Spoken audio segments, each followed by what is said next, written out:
Ар бир бийликтин булагы бул эл, коом. Жана айтылып кетти, коомдо жакшы бир ой толгоо, кандайдыр бир жаңылануу же болбосо бир тазаруу идеясы күч алып баштады деп. Кудайга шүгүр, ошондой болуп атат. Болсун ошондой болуп.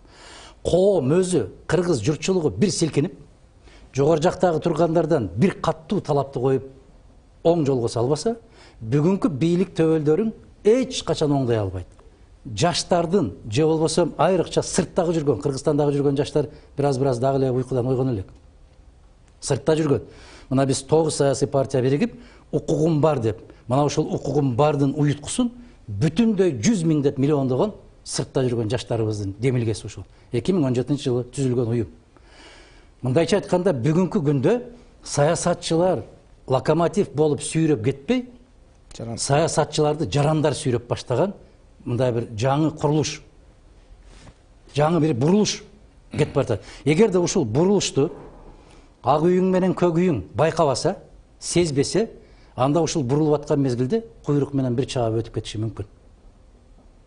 Бул бурулушту сезип, ошонун алдында болуш керек.